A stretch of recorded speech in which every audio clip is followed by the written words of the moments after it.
Aloha!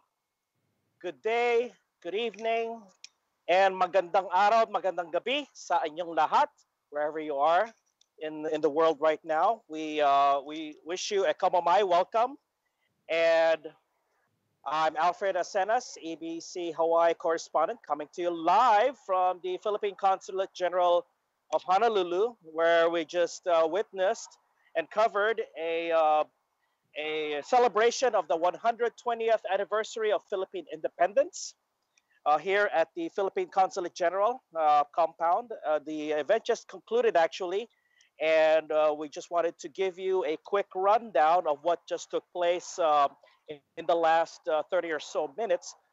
Just before 8:30, the event started with a singing of the Philippine national anthem and flag raising, which the flag is right behind me, right there, and some speech and a keynote speech by the Consul General of Honolulu, Ambassador Joselito Jimeno, and some messages coming from Secretary of Foreign Affairs Alan Peter Cayetano on behalf of the Foreign Affairs Department, and from the Philippine President himself, Mr. Rodrigo Roa Duterte.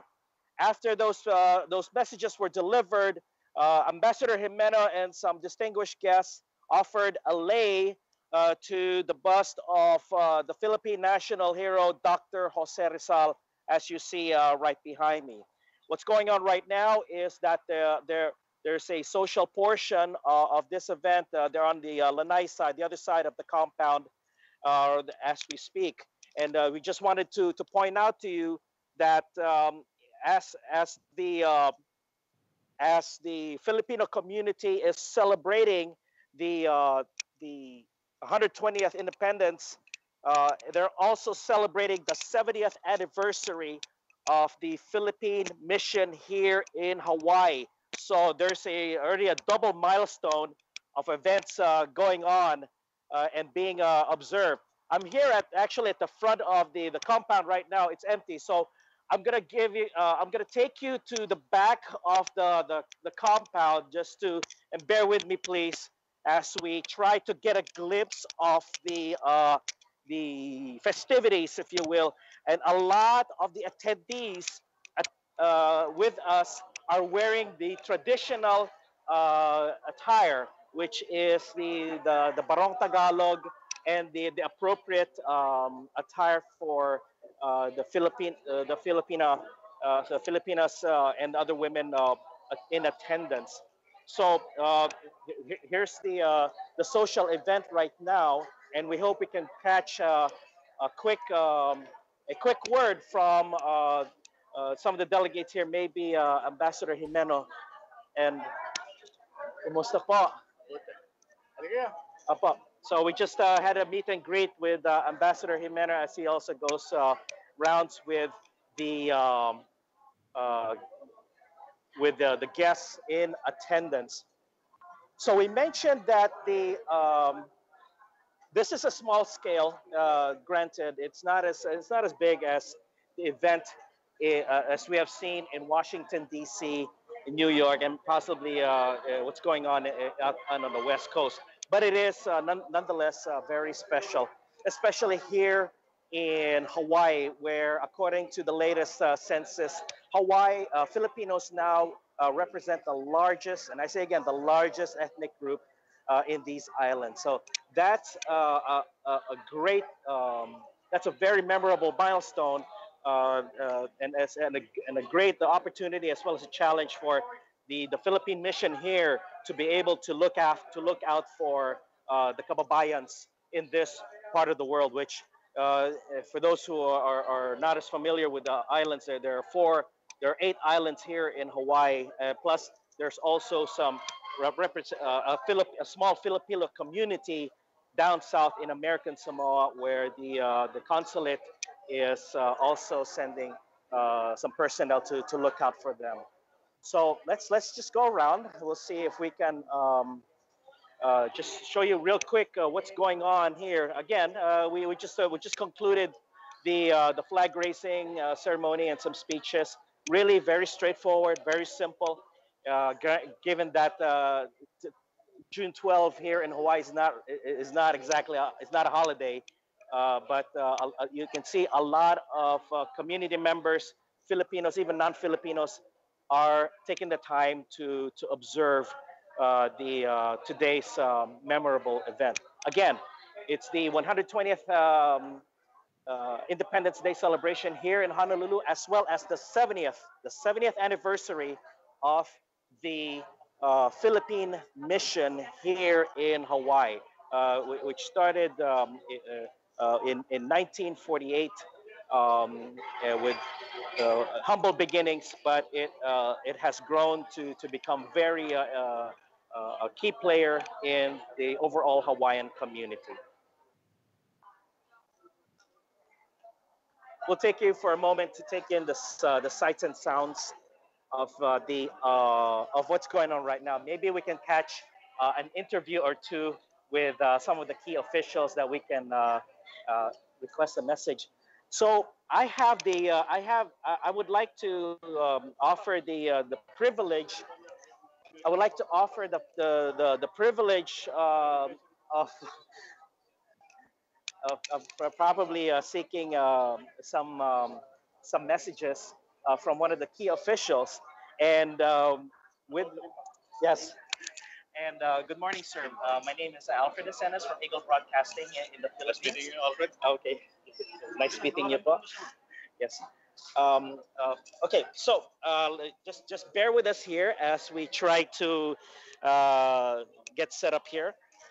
With me is looks like a colonel, right?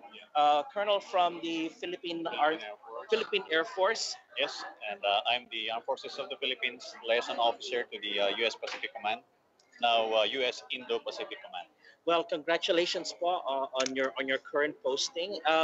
So we have Colonel Archog Yes, of the representing the Armed Forces of the Philippines here at the U.S. Indo-Pacific Command, which I believe just changed leadership not too long ago. yeah, that was May 30. Yes, po. So it's a little while to get used to the new acronym, ika nga po. So given what just went on this morning, and being that it's 120th anniversary, which is it's a measure a milestone event. What can you tell us, po? What can you say about today's event?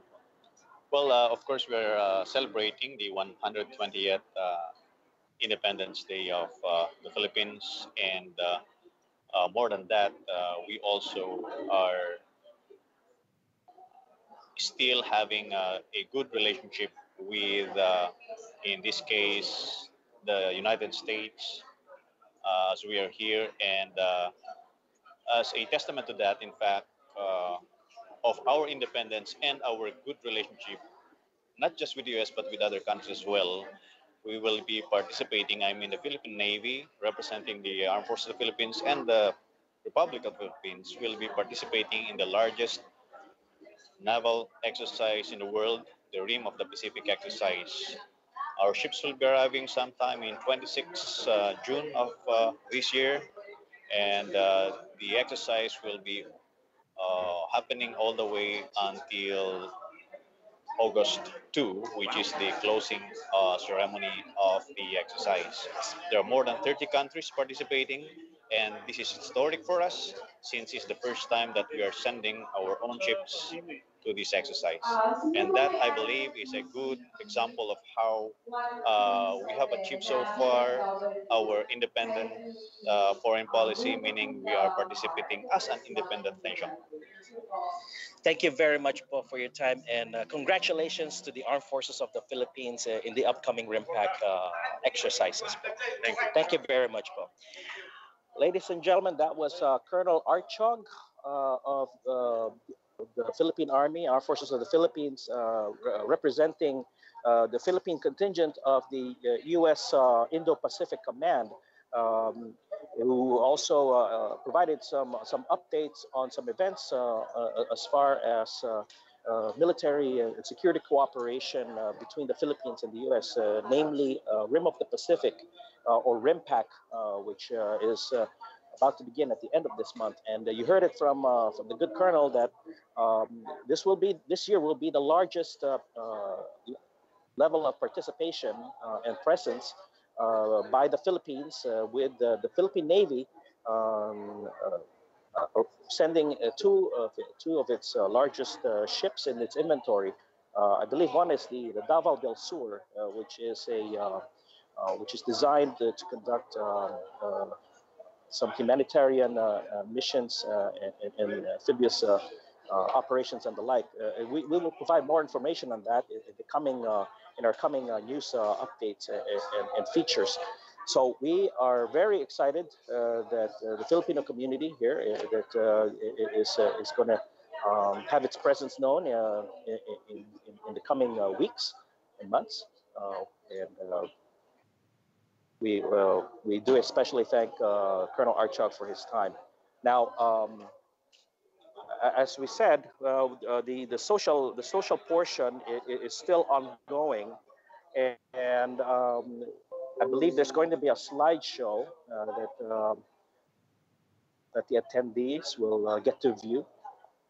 Um, just to give a quick historical context of Filipinos in Hawaii, um, records show that the first ones to migrate, the ones that really made a difference, were known as sakadas, or migrant farmers, predominantly from the northern regions in the Ilocos, and then some from the Visayas provinces as well in the early part of the 20th century. We're not sure exactly the years, but I believe the influx was steady, especially in the first half of the last century.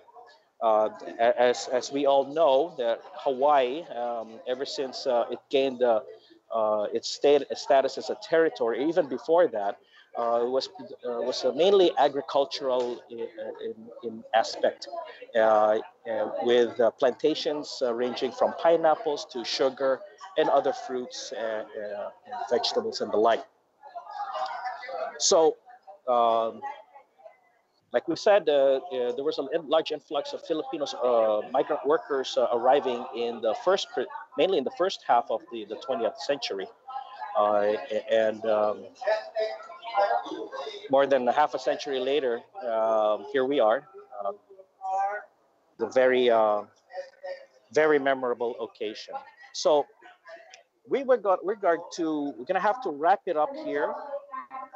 We're gonna have to wrap it up here, and we will provide more updates and information on more details on this event through Eagle News, and we hope that you continue to join us and watch for our other reports related to Philippine independence and other events that may be going on right now. So we're going to wrap it up here for now, and we thank you for your time. I'm Alfred Asenas for Eagle News, always one with 25. Aloha.